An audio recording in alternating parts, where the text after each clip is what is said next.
When we talk about characters done dirty in Naruto, Hinata is never brought up, mainly because her character can be summed up in one sentence: a Naruto writer. But when we pull back the curtain, you'll see Hinata tackles childhood traumas, competent team dynamics, and a parallel with Naruto that Kishimoto abandoned. Hinata wasn't just the main love interest, she's a character who was ruined by her mangaka, and I'll show you how. Cue my music.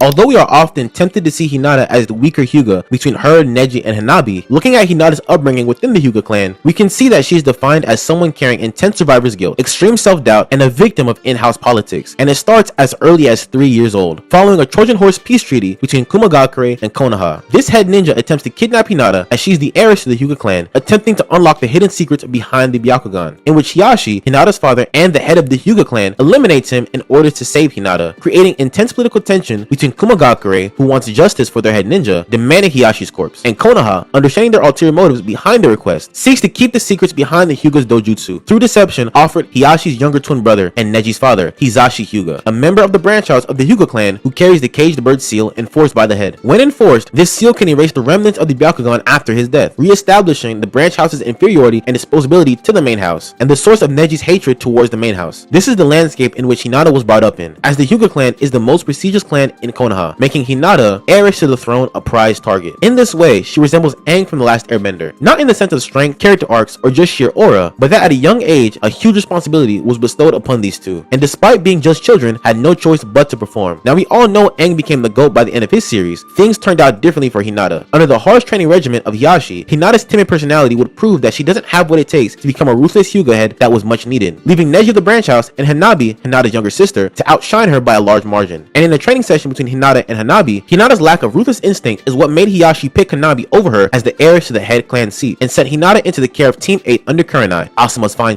Not to mention Neji still holding a grudge for his father getting slimed out. All of these were the continual daggers digging at Hinata's self-confidence within herself, Hiyashi's disapproval of her as a daughter, Hanabi becoming the head and outshining Hinata despite being her younger sister, and Neji reminding Hinata that her existence is a measly one. But this is also what makes Hinata and Neji's fight during the second stage of the Chunin exams so powerful. Hinata, understanding she has absolutely no chance against Neji in a battle of gentle fists, still continues to fight, despite Kiba's initial warning and Neji's final warning. Being motivated by Naruto Uzumaki, Hinata gives it her all, to the point beyond breaking as she is barely conscious but still continues to fight. She obviously didn't win, but in the words of RDC Worlds and Mark Phillips, she's a dog, because that was the point. Hinata's story conflict resolution within the Hyuga clan wasn't to become the strongest, but to understand her own self-worth despite her shortcomings, despite others surpassing her strength, despite others demeaning her. She has full confidence in herself as a shinobi navigating the ninja world, even though she isn't a generational talent like Hanabi or Neji. And when you analyze her contributions as a ninja, Hinata isn't weak. Using her Byakugan and further developing her gentle fist, she has manufactured her own jutsu, the Gentle Step Twin Lines Fist, a jutsu that can drain her opponent's chakra through contact. Now she did get her rocked by Diva Path Pain, just hear me out. During the 4th Great Ninja War, Hinata was able to fight side by side with Hiyashi and Neji in protecting Naruto, shinobi who once saw Hinata as lesser than the both of them. Hinata's success as a shinobi became highlighted, but when we see her in the dynamics of Team 8, we have a far deeper scope into her, which leads to my next point.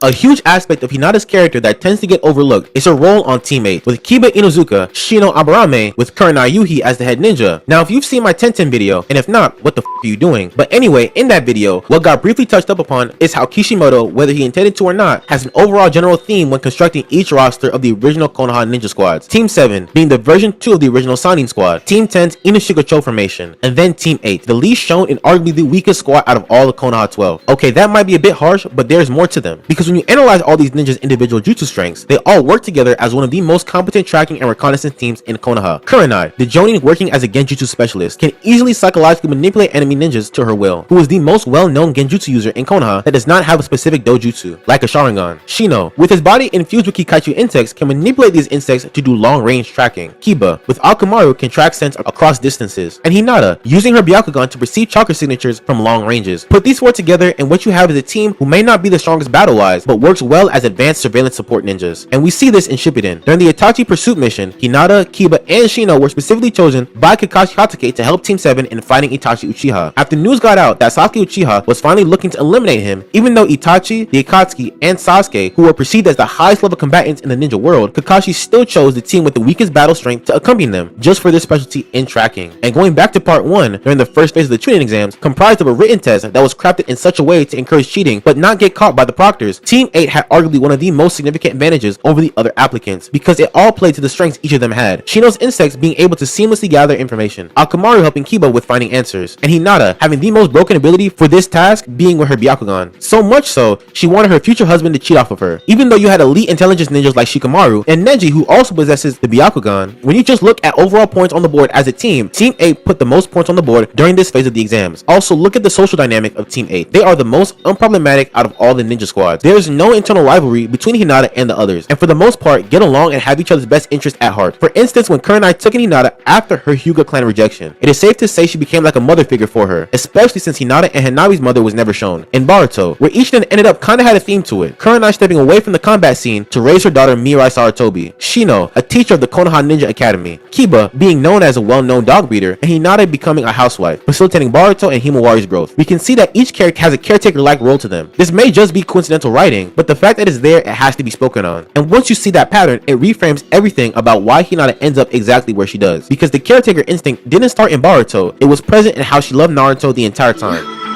なんで俺に？もらってやりな、ナルト。